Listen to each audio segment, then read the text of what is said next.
Porque la historia se lee, se escucha, se vive. Radio Educación y el Instituto Nacional de Estudios Históricos de las Revoluciones de México presentan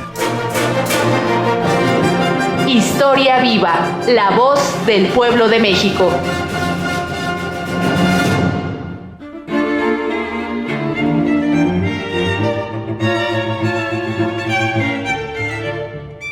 Bienvenidos a Historia Viva, la voz del pueblo de México, un programa producido por Radio Educación y el Instituto Nacional de Estudios Históricos de las Revoluciones de México. Mi nombre es Ivette Mota y me da muchísimo gusto saludarlos como cada semana para platicar de historia, de historias, por supuesto con el titular de este programa, el doctor Felipe Ávila. Buenas tardes, Felipe. Hola, ¿qué tal, Ivette? Muy buenas tardes a ti y a nuestro amable auditorio. Mucho gusto en saludarte. Y bueno, esta semana vamos a continuar, cronológicamente con la historia de 1820. Este programa está dedicado al nacimiento de México en el contexto de las naciones. Y para ello nos acompaña el historiador Marco Antonio Landavazo, quien prepara una obra sobre este tema. Bienvenido, Antonio. Hola, ¿qué tal? Buenas tardes a todos. Mucho gusto de estar con ustedes. Muchas gracias, el gusto es para nosotros, Marco Antonio. ¿Y qué les parece si antes de dar inicio a esta charla escuchamos una breve semblanza de nuestro invitado, el doctor Marco Antonio Landavazo, y regresamos?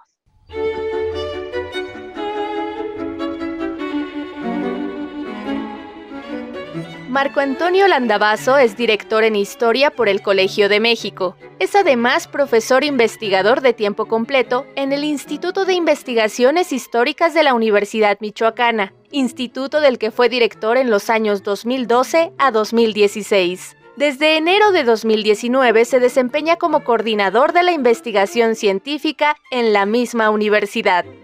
El doctor Landavazo forma parte del Sistema Nacional de Investigadores del CONACYT y es miembro de la Academia Mexicana de Ciencias. Su especialidad es en Historia Política y Social de México y América Latina entre los siglos XIX y XX y en particular acerca de las relaciones entre México y España. Entre sus múltiples publicaciones se destacan Límites del poder, monarquía, liberalismo e independencia en México tras el restablecimiento de la Constitución de Cádiz, publicada en Manuel Chust y Pedro Rújula Ediciones, dentro de la publicación El liberalismo revolucionario en España y América, editada en Madrid por la editorial Silex y que se encuentra en prensa durante este 2021. El lugar de la violencia en el proceso de la independencia de México, en Jorge García Jimeno y Camilo Herrero García, editores, dentro de Visiones y revisiones de las independencias en el mundo hispánico, en Madrid, ediciones 12 Calles, año 2021. Congresos y pronunciamientos en México, : Tensiones políticas entre el pueblo y los pueblos, 1821-1835, en la publicación coordinada por Marta Irurosky, El Tribunal de la Soberanía, el Poder Legislativo en la conformación de los Estados, América Latina, siglo XIX, editada en Madrid por Marcial Ponce Editores, año 2020.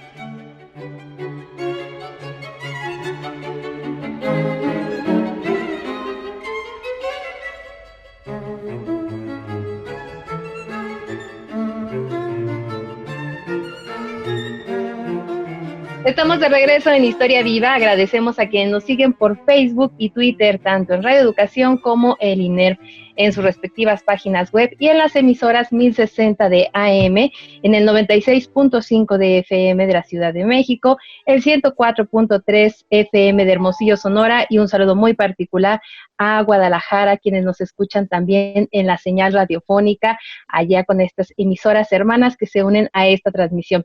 Y Felipe, para contextualizar el tema del nacimiento de México en este contexto de las naciones, explícanos qué sucedía en el escenario internacional en esta década de 1820. Sí, Beth, con mucho gusto. También me da muchísimo gusto que nos acompañe nuestro amigo Marco Antonio Landavazo en esta ocasión. Espero que sea la primera de muchas otras oportunidades que tengamos de platicar con él. Y bueno, con relación a tu pregunta, Ivette, me parece que es muy importante situar el contexto internacional en que tiene lugar el tema que vamos a tratar en el programa de hoy. Me gustaría comenzar diciendo que en Europa hay un cambio significativo después de la derrota de Napoleón en 1815.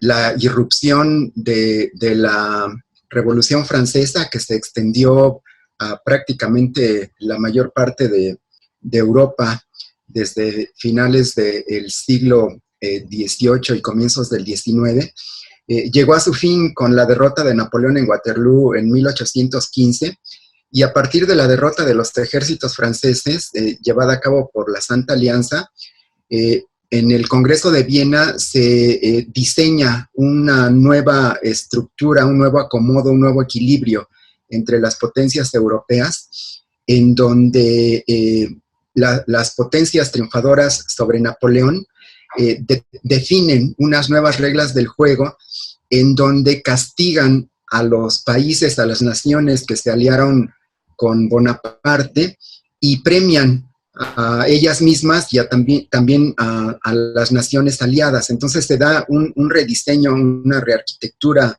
de Europa. Se restablecen las monarquías derrocadas por el avance de los ejércitos franceses.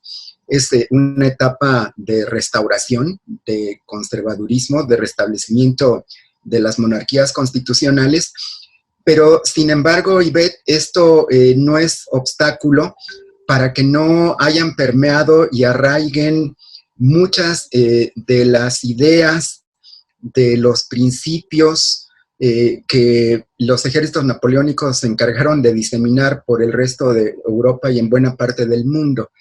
Es decir, estos regímenes de restauración no pueden hacer a un lado totalmente las ideas de la Revolución Francesa y tienen que irlas incorporando, en particular las que tienen que ver con las constituciones y los gobiernos representativos y con las ideas de ciudadanía y de libertad, que pues se van ganando un derecho de ciudadanía en el mundo.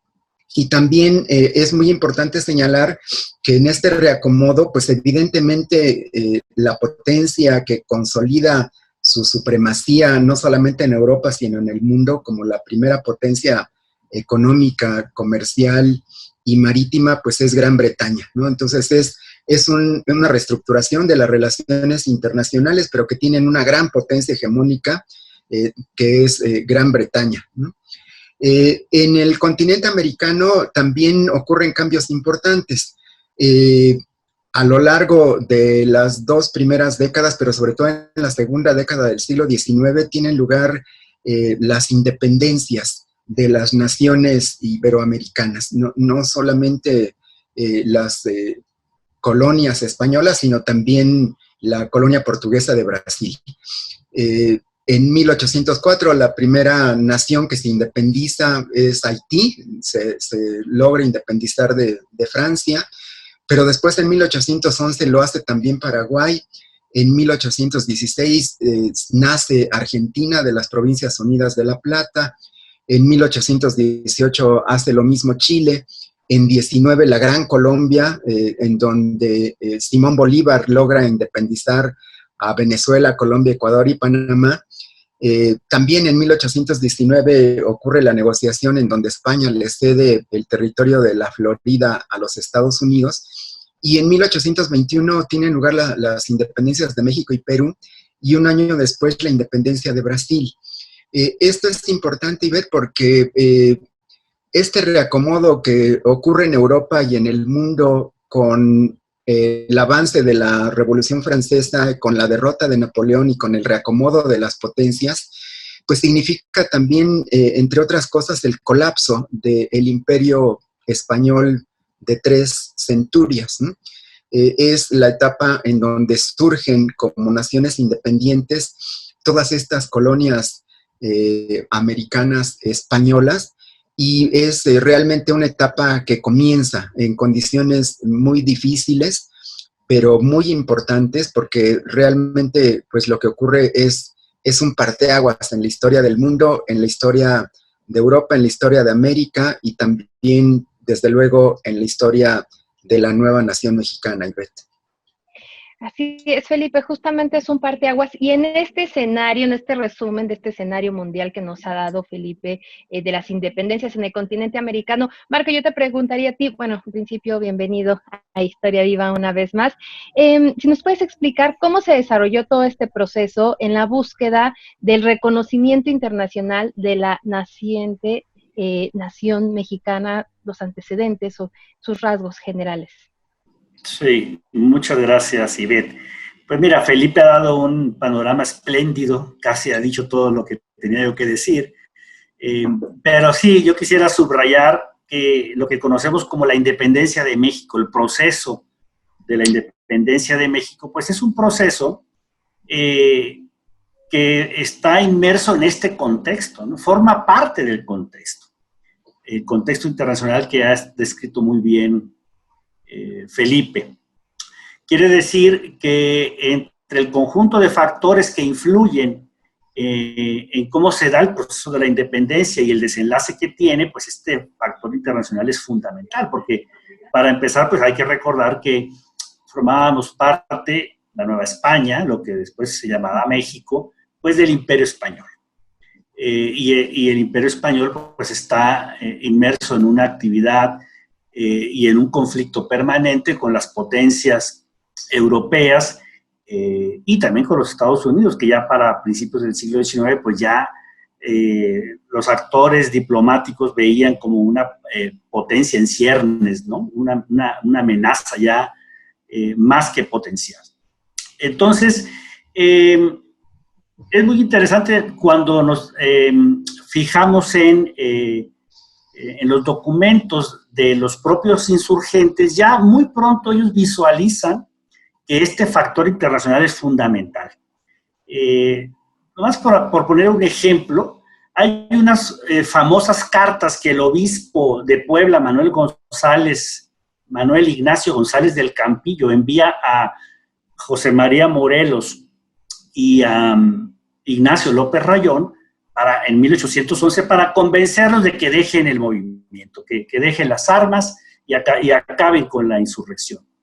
Entre los argumentos que da el obispo González del Campillo en 1811 es lo siguiente, les dice, a ver, ustedes quieren luchar por la independencia, pero si la independencia se logra, el país se va a meter en un problema enorme, por lo menos para dos asuntos fundamentales tendría que enfrentar la Nueva España si lograra esta insensata idea de independizarse, dice el obispo. Uno, es un problema interno. ¿Qué gobierno vamos a establecer aquí? Unos van a querer la democracia, otros la aristocracia, otros la monarquía, y esto va a significar una dinámica caótica y peligrosa.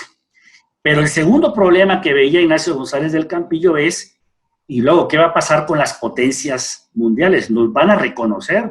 Pues no lo creo, decía él. Tenemos ahí un problema enorme. Entonces, ya en 1811, el obispo de Puebla está planteando dos de los problemas que van a ser los problemas fundamentales en 1821.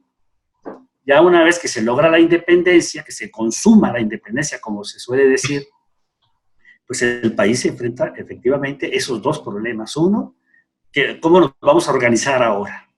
Y segundo, el escenario internacional, es decir, que nos reconozcan como lo que queremos ser ahora, una nación independiente. Entonces, el problema se plantea con toda claridad en 1821, porque efectivamente ya se logra, se consuma una independencia que ya se había planteado por lo menos desde 1813 con el Congreso de Chilpancingo, pero ahora se concreta en el 21, y entonces enfrenta un problema que ya veía Ignacio González del Campillo, el obispo de Puebla, y el mismo Ignacio López Rayón, que también plantea lo mismo, los dos problemas fundamentales al Congreso de Chilpancingo, cuando éste declara la independencia. En 1813 Rayón se opone, y en la carta que envía al Congreso, pues utiliza los argumentos de González del Campillo. Es que si declaramos la independencia ahorita va a haber muchos problemas para nosotros, hay que esperarnos, y entre esos problemas es el entorno internacional. Las potencias no las veía López Rayón, favorables a reconocer esa aventura independentista. Entonces él sugería que mejor se esperara la declaración de independencia. Entonces, en el 21, desde luego, ya el problema se plantea con mayor claridad, sobre todo frente a España. Porque el reconocimiento de España pues, es el más importante, pues, es claro, la antigua metrópoli. Pero termino con esto, mi primer comentario, pero el papel que juega Estados Unidos y sobre todo Gran Bretaña va a ser fundamental en este juego y conflicto y tensión, digamos, protodiplomática entre México y el conjunto de los países hispanoamericanos frente a la antigua metrópoli. Gracias. Felipe, justamente estas dudas que se tenían, ¿cómo se expresaron sobre la insurgencia mexicana, principalmente en voz de Vicente Guerrero, sobre el alcance de la restauración constitucional de Cádiz y pues su confianza en alcanzar justamente una autonomía pacífica? Sí, Beth, este también es un tema importante que nos ayuda a comprender cómo se dio finalmente, después de 11 años de lucha, el proceso de consumación de la independencia, porque como habíamos visto en los programas anteriores, Vicente Guerrero había logrado mantener viva la llama de la insurgencia en una parte del sur del territorio novohispano, no había podido ser derrotado, era un emblema, la resistencia que representaba Guerrero, no era el único, pero pues sí era el más importante hacia 1820, principios de 1821. Y cuando Vicente Guerrero se da cuenta de que se está abriendo una coyuntura favorable para poder consumar la independencia, algo de lo que también se da cuenta el jefe realista Agustín de Iturbide, hay una serie de cartas que se cruzan entre Guerrero e Iturbide a principios de 1821, y en una de ellas Vicente Guerrero le escribe a Iturbide diciéndole que, bueno, que las cortes que están reunidas en España, que podían haber significado una esperanza para las naciones americanas de que se reconociera su autonomía y la mayor representación en las cortes a los diputados de las colonias americanas, sufren el rechazo de las cortes, que no aceptan estas propuestas de los diputados americanos, las derrotan, y entonces esta esperanza se diluye. Y a esto se refiere Vicente Guerrero en esta carta que estoy mencionando, porque le dice que, bueno, que evidentemente el orgullo y la ceguera de los diputados españoles que constituyen una mayoría en las Cortes, pues les impide haber aceptado estas propuestas tan legítimas y tan necesarias que llevaban los diputados americanos, y que entonces esa posibilidad de haber logrado un acuerdo pacífico, un acuerdo institucional que hubiera dado una mayor autonomía y una mayor independencia de gobierno, que no fuera todavía la independencia real de las colonias españolas en América, pues fracasa. Y entonces le reprocha a Iturbide que pues asuma una posición más clara, que no puede ser otra más que de reconocer que no hay otra salida más que la independencia, y que si no acepta la independencia absoluta con respecto a España, pues que entonces ya ni se vuelve a comunicar con él, porque no le va a contestar y porque lo va a enfrentar en los campos de batalla. La postura de Guerrero es tajante, es terminante. No hay negociación posible que no sea sobre la base de la independencia absoluta de España. Sobre esa base podemos negociar, sobre esa base podemos unir nuestras fuerzas, sobre esa base podemos tratar de convencer al resto de las clases sociales, de los grupos políticos, de los gremios, de los jefes militares, de las autoridades políticas, pero solo sobre la base de la independencia absoluta de España. Es esto, yo creo, el punto de quiebre decisivo que permite que, estos dos jefes, Iturbide y Guerrero, finalmente se pongan de acuerdo y se logre hacer la proclamación del Plan de Iguala y la formación del Ejército Trigarante y la campaña triunfal, victoriosa del Ejército Trigarante, las adhesiones que se le van sumando de las provincias, de los jefes militares, de los distintos gremios, que hacen que finalmente, pues pueda consumarse la independencia en ese mismo año de 1821, Ivette. Gracias, Felipe. Marco, regresándonos un poquito antes, animó al militar Agustín de Iturbide esta restauración de la Constitución de Cádiz de 1820 a escribir su plan independentista. Sí, desde luego que el movimiento liberal que se produce en el sur de España, que da lugar al restablecimiento de la Constitución de Cádiz de 1812, es un elemento fundamental que también explica cómo se logra estas alianzas, hablaba Felipe, y que dan lugar finalmente a la consumación. Al respecto hay debate entre los historiadores porque algunos piensan que este movimiento independentista que se da a fines del 20, a principios del 21, pues es una especie de reacción conservadora frente al regreso del liberalismo en España. Yo creo que no es tanto así, porque aunque había sectores conservadores que están en Nueva España, que ven con recelo el restablecimiento de la Constitución liberal de 1812, pues finalmente la consumación de la independencia se logra con una gran alianza sobre la base, efectivamente, como dice Felipe, de la independencia, del rompimiento con España. Eso es lo que une a diferentes grupos de todo tipo, de todas orientaciones, con diferencias políticas e ideológicas muy claras, pero que están todos de acuerdo en un punto que es romper ya con España. Y desde luego que el regreso de la Constitución, el retorno del orden constitucional, pues cambia el escenario y abre una coyuntura favorable para discutir no solo la propia restablecimiento de la Constitución, sino retomar el tipo de relación, las bases de la relación con España. Entonces, desde luego, que esto da lugar a que las fuerzas se empiecen a mover y terminen finalmente pactando una gran alianza que es la que lleva al rompimiento, a plantear el rompimiento con España mediante el Plan de Iguala, ¿no? Hay un personaje, Felipe, importante.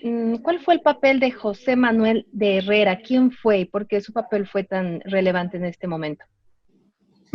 Sí, Bete, en un momento te contesto. Quisiera plantear antes otros antecedentes que me parece que son importantes. Como bien señala Marco Antonio, la consumación de la independencia es producto de una gran alianza entre los insurgentes y los realistas que aprovechan la coyuntura que se da a nivel internacional y en la relación con España, con el restablecimiento de la Constitución Liberal de Cádiz de 1812 en 1820, y pactan una salida negociada a 11 años de guerra que habían devastado a la Nueva España, a la economía, a la sociedad, que había sido un periodo de enorme sufrimiento y pérdidas materiales, y la sociedad estaba exhausta ante 11 años de guerra. Por eso es que el plan de Iguala, cuando es promulgado, sobre la base de la independencia de España y de la unión de todas las clases sociales, de todas las castas, de todos los grupos, que esto es lo importante. El Plan de Iguala es un crisol que aglutina a criollos, a mestizos, a indígenas, a descendientes africanos, a las castas, a los gremios, a los militares, a la iglesia, a las clases medias, en fin, es un proyecto de unión muy amplio e incluyente que hace que sea bien visto y por eso tiene tanto apoyo, por eso es tan efectivo. Por eso, a diferencia de todos los otros intentos fracasados, este finalmente sí cristaliza en 1821. Entonces se proclama la independencia un día después de la entrada del ejército trigarante a la Ciudad de México, el 28 de septiembre de 1821, pero sin embargo muy pronto comienzan los problemas, porque si bien se crea una junta gobernativa, que es una especie como de precongreso constituyente, y se crea un órgano de gobierno que es la regencia, que es presidida por Agustín de Iturbide, que es sin duda el personaje político más importante en este momento, pues muy pronto comienzan los conflictos, Ivette, porque no es fácil definir cuál va a ser el futuro de la nueva nación que está surgiendo, porque se carga con una tradición de 3 siglos de autoritarismo y de régimen monárquico, de régimen virreinal, en donde no hay una cultura política sólida, no hay instituciones, no hay partidos políticos, no hay una legislación avanzada que reconozca a los ciudadanos como ya se hizo ley en Estados Unidos y en Francia y en otras naciones. Es un comienzo muy difícil para la nación mexicana que nace en 1821, y muy pronto comienzan los conflictos, los enfrentamientos entre la regencia que preside Iturbide y la junta gubernativa. Hay un conflicto porque en el fondo lo que se está discutiendo es cuál va a ser el proyecto de nación que tiene que ser México. Y ahí todos los que estaban de acuerdo con el Plan de Iguala, pues a la hora ya constructiva de darle forma a la nueva nación, pues se dan cuenta de que sus ideas y sus proyectos no son los mismos, que hay algunos que siguen pensando que hay que restablecer un régimen monárquico, hay otros, por el contrario, que quieren establecer una república, como ya se hizo en todas las otras antiguas colonias españolas en América. Hay quienes quieren establecer un sistema federalista, hay quienes quieren hacerlo más bien centralista, hay quienes quieren que haya democracia directa, hay otros que quieren que el régimen de elección sea indirecto. No está claro también qué va a pasar con las instituciones, si se va a adoptar o no el libre comercio, si se van a restablecer las órdenes religiosas, si va a regresar la Compañía de Jesús, en fin, qué va a pasar con la Santa Inquisición, con los fueros militares, con los fueros religiosos, pero sobre todo yo creo con las libertades de las provincias, porque durante los 11 años de la independencia, de la guerra de independencia, pues en realidad la soberanía, si es que en algún momento llegó a existir como tal, como un único poder soberano en todo el territorio novohispano, se fragmentó, se desintegró, y en las regiones lo que emergieron fueron poderes fácticos, poderes regionales, poderes militares sobre todo, pero también poderes políticos y poderes económicos. Entonces, poner de acuerdo a un territorio de 5 millones de kilómetros cuadrados, porque la región que se independiza de México y a la que se suman las provincias de la Capitanía General de Guatemala constituye un territorio que va desde Panamá hasta el Mississippi. Es un territorio inmenso, que es muy difícil de ser gobernado, de ser unificado, Esto mismo le pasa a las naciones que se independizan de España en América del Sur, que no son capaces de mantener la unidad política dentro de una nueva nación y muy pronto comienzan a desintegrarse y a surgir nuevas naciones de estas primeras grandes independencias que surgen en la década de 1810 y durante los primeros años de 1820. Entonces, esto me parece que es muy, muy importante de contextualizarlo y de entenderlo.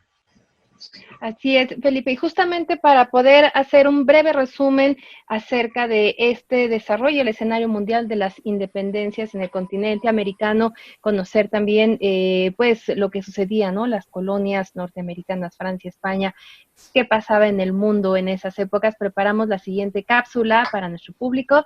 Vamos a escucharla y regresamos a Historia Viva, la voz del pueblo de México.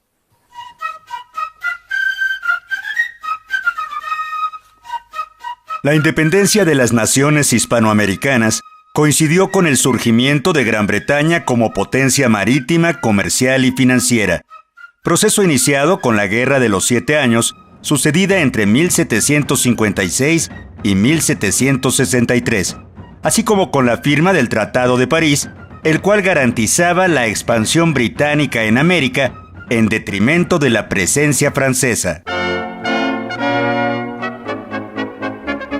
Durante la independencia de las 13 colonias de Norteamérica, Francia apoyó a los colonos rebeldes con contingentes militares, pero también reconoció diplomáticamente su propia independencia en el año de 1778. Por su parte, los diplomáticos estadounidenses firmaron acuerdos militares y comerciales con Francia, sirviendo la entrevista entre el rey Jorge III de Inglaterra y John Adams en 1785 como aval internacional del reconocimiento de la existencia de Estados Unidos.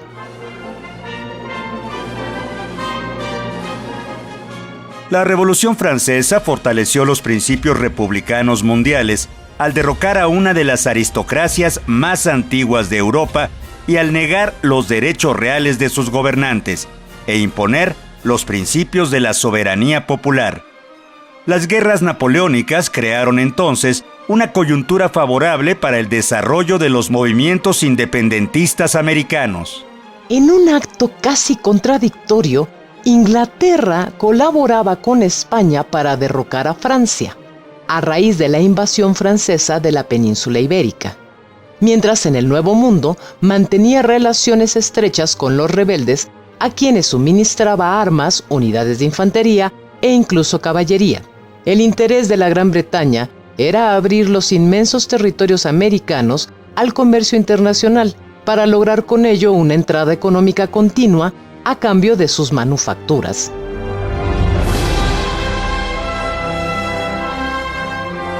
En España, ante la restauración de la Constitución de Cádiz en 1820 y ante las libertades políticas tomadas por las Cortes españolas, los diputados americanos intentaron defender el proyecto autonomista que los favorecería ante las mismas. Al igual que en las Cortes de Cádiz, los diputados americanos votaron en bloque y defendieron sus propuestas de autonomía y reordenamiento administrativo.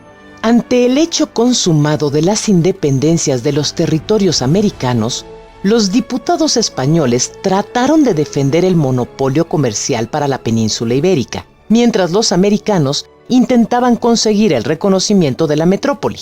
Cuando las Cortes Peninsulares cerraron el 14 de febrero de 1822, solo se presentaron los diputados de Cuba y Puerto Rico, últimos territorios que conservó el Imperio Español en América.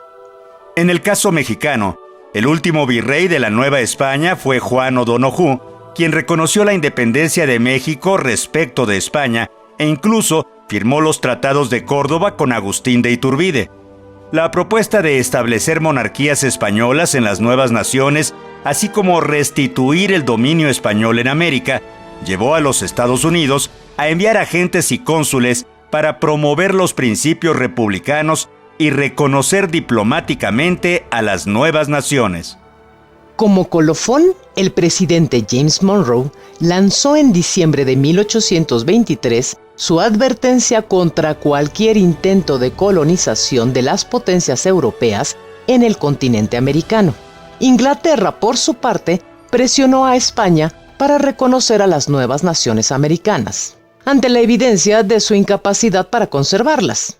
Inglaterra finalmente reconoció las independencias de México, Colombia y Argentina y procedió a establecer tratados comerciales con las nacientes naciones.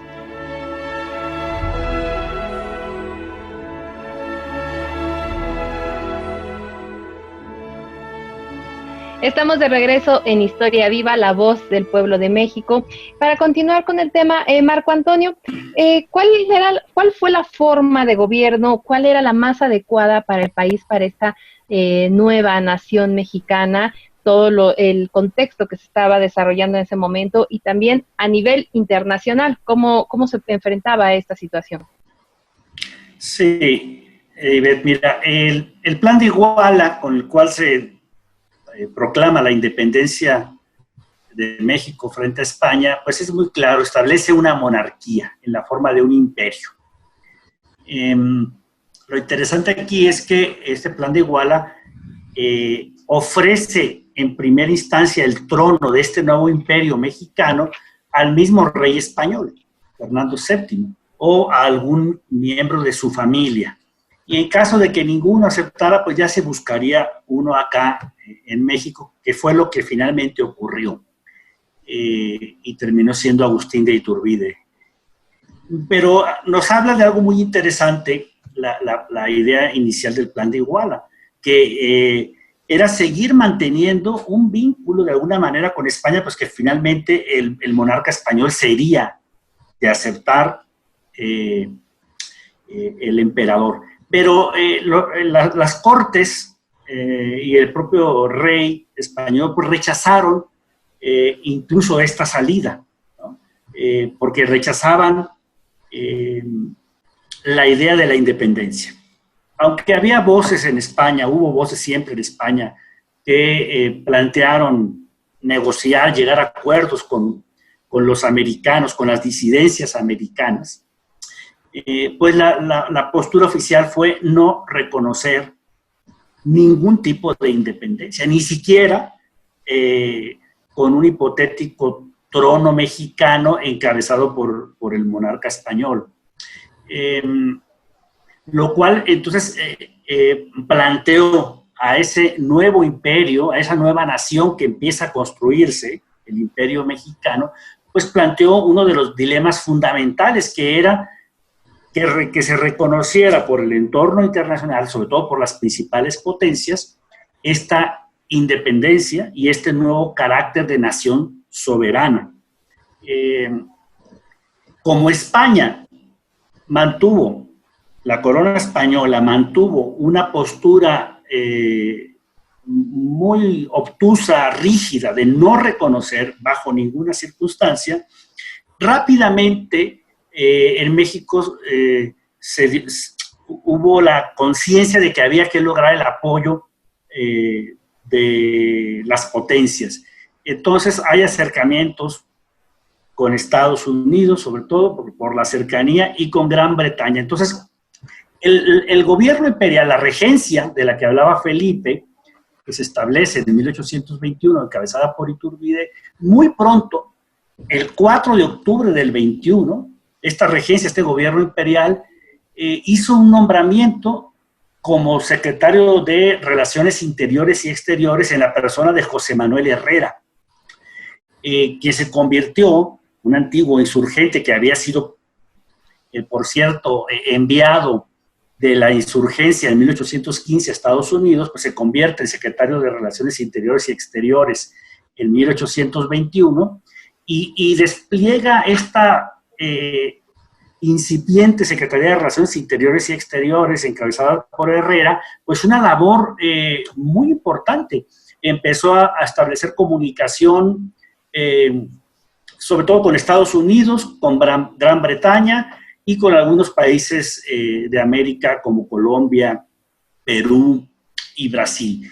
Y fue tan importante esta labor, con todos los problemas que se tenían de la dificultad de las comunicaciones, de un entorno internacional muy complejo, porque España pues estaba no solamente negada a reconocer la independencia, estaba ya para 1821, de hecho desde 1814 y antes, en una vía militarista. O sea, España, la postura que siempre triunfó, aunque había voces de que había que negociar, la postura que siempre triunfó fue: vamos a recuperar nuestras posesiones americanas a como dé lugar, y eso incluía la fuerza, es decir, el envío de tropas para reconquistar militarmente los países americanos, entre ellos México. Entonces era un entorno muy, muy complicado para esta nueva nación, y por eso esta labor tan importante que desarrolla José Manuel Herrera,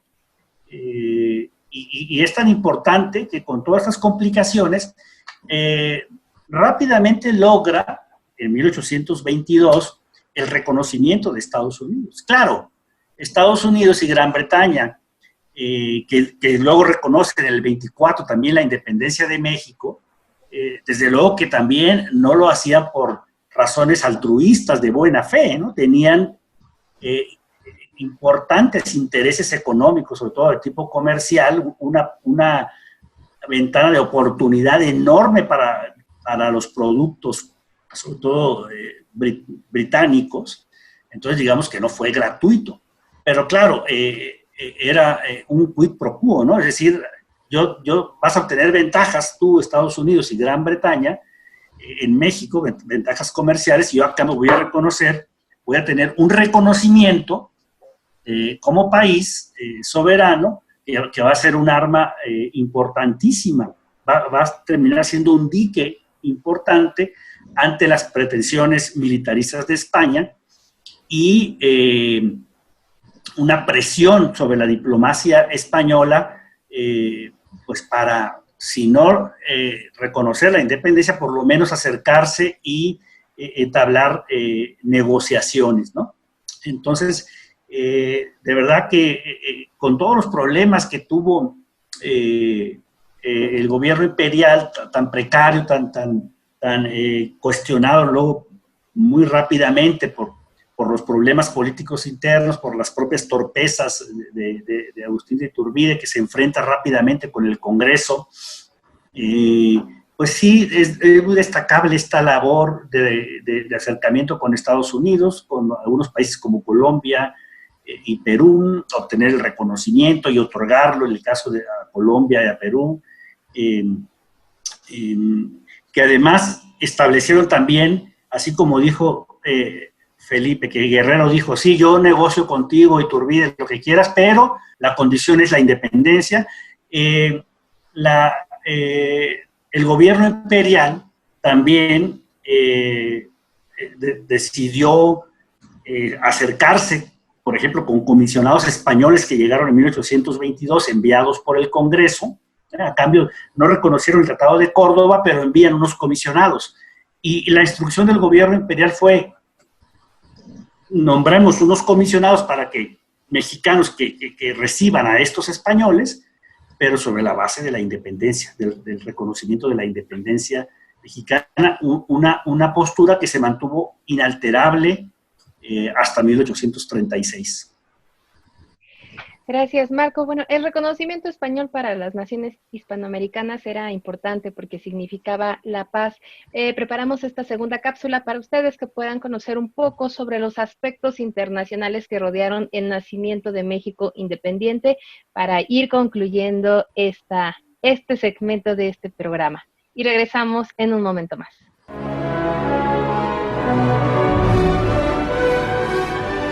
El reconocimiento español de las naciones hispanoamericanas era importante porque significaba la paz. Ante la obstinación de Fernando VII a otorgar dicho reconocimiento, los nuevos estados se prepararon para enfrentar los intentos de reconquista ibérica. Incluso se temía que las potencias europeas que integraban la Santa Alianza participaran en esa empresa. En prevención a las amenazas peninsulares, México concentró sus esfuerzos en desalojar la fortaleza de San Juan de Ulúa, objetivo logrado en 1825, pero se sabía vulnerable ante la proximidad con Cuba, aún española.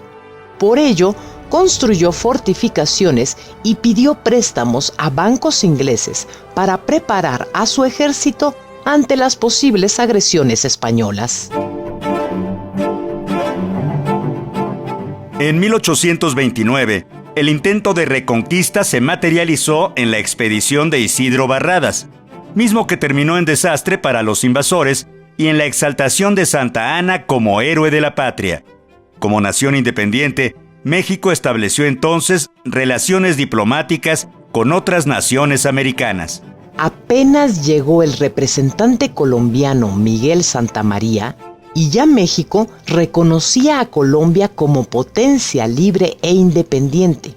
A pesar de que en los primeros años de vida independiente, los diplomáticos de las nuevas naciones discutieron sobre posibles proyectos de unidad continental e incluso se habló de constituir una confederación hispanoamericana.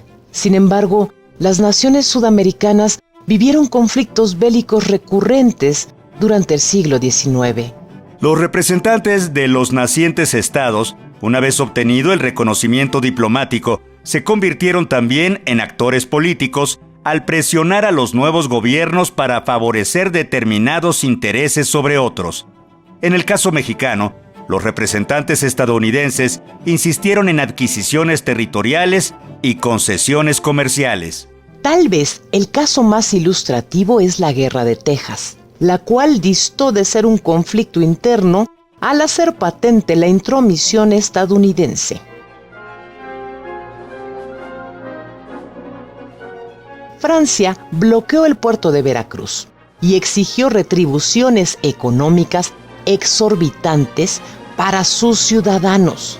La guerra sucedida entre 1846 y 1848 evidenció que nuestro país se encontraba dentro de la zona de influencia estadounidense, aunque eso no impidió el inicio de un intento de conquista francés en 1862. Al independizarse de España, las naciones hispanoamericanas cayeron en otras dependencias económicas y culturales ante las potencias imperiales del momento.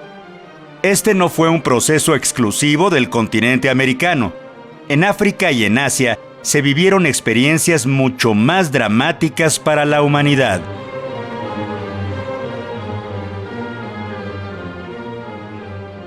Continuamos en su programa Historia Viva, la voz del pueblo de México, con el tema de los aspectos internacionales en el México independiente, con nuestro invitado, el historiador Marco Antonio Landavazo. Y bueno, para ir concluyendo, Marco, tus reflexiones finales en este tema, en el contexto del año de la independencia y la grandeza de México, ¿qué nos podrías compartir?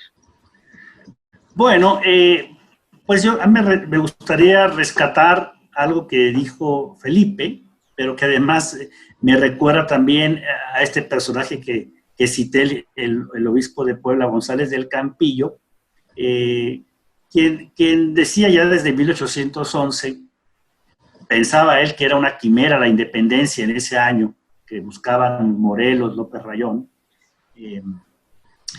y decía que para eso se necesitaba el apoyo de las potencias y lograr la unidad que se convierte en una fuerza moral irresistible, decía González del Campillo. Y efectivamente, los insurgentes en esos años, 1811, 1812, pues no contaban con el apoyo, ya no digamos de los diferentes grupos, facciones políticas del país, sino el apoyo también popular a una escala necesaria, y desde luego tampoco contaban con el apoyo, por lo menos resuelto y decidido, de las potencias. Eso cambia en 1820-21, donde ahí sí, no solamente el plan de Iguala y los acercamientos de Iturbide y Guerrero logran una gran alianza de todas las fuerzas políticas, sino por los estudios que hay, sabemos que poblaciones, pueblos, regiones se vuelcan en favor de la independencia. Es decir, se logró esta unidad que constituye una fuerza moral, como decía González del Campillo. Entonces, eso posibilita finalmente que la independencia planteada en 1813 se vuelva una realidad en 1821. Y otro elemento también muy importante, y aquí recupero rápidamente la figura de otro eclesiástico, Manuel de la Bárcena, canónigo y gobernador de la diócesis de Michoacán, escribe en 1821 un opúsculo muy conocido, se llama Manifiesto al Mundo, y es un texto donde escribe y argumenta a favor de la independencia.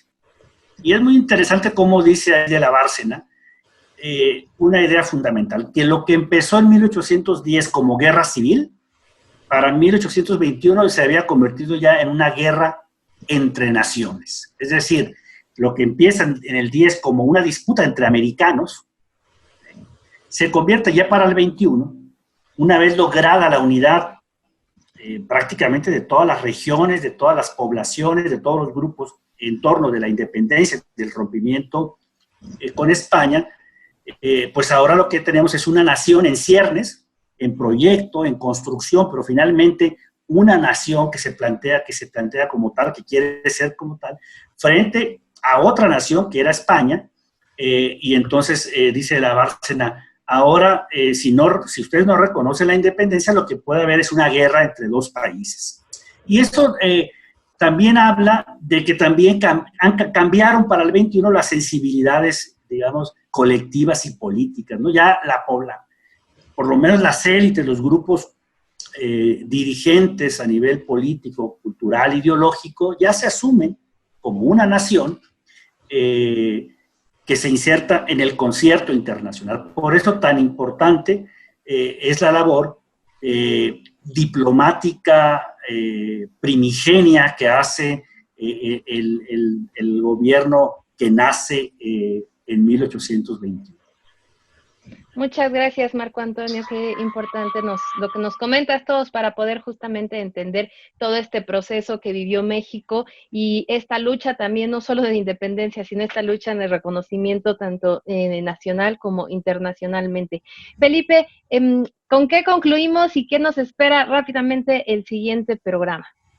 Bueno, pues yo creo que es muy importante que discutamos este tema en este año, que es el año que se ha declarado como de la consumación de la independencia. Yo creo que es un periodo decisivo, porque es el nacimiento de México como nación libre, soberana e independiente.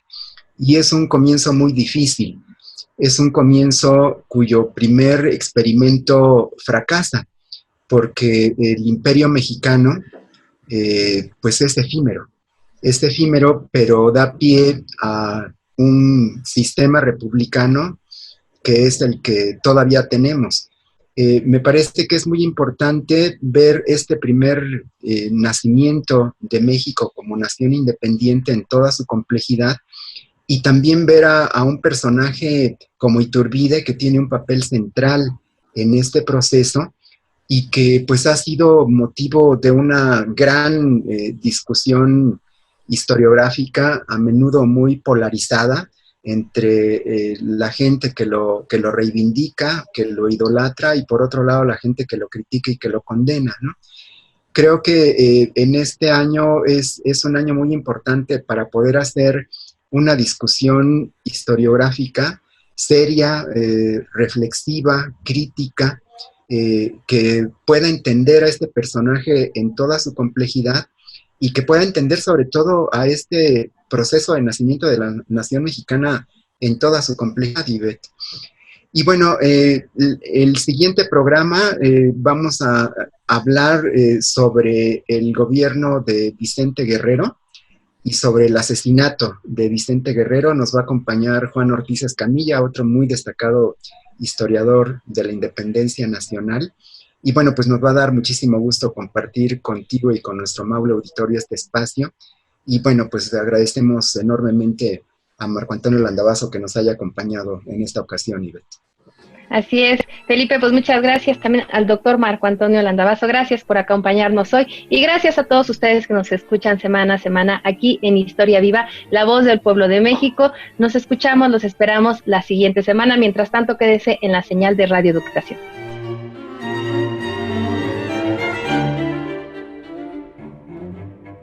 Participamos en este programa Oscar Guerra, José Ángel Domínguez, Laura Viadas, Alma Lilia Martínez, Salvador Castro, Daniel Librado Luna, Claudia Segura, Felipe Ávila y Beth Mota, bajo la producción de Mario Ledesma.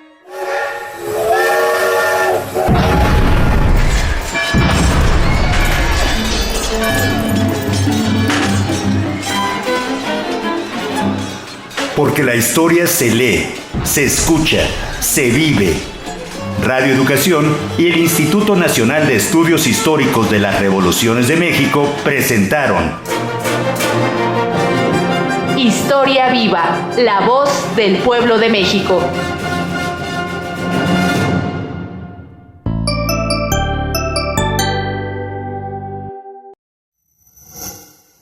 Gobierno de México.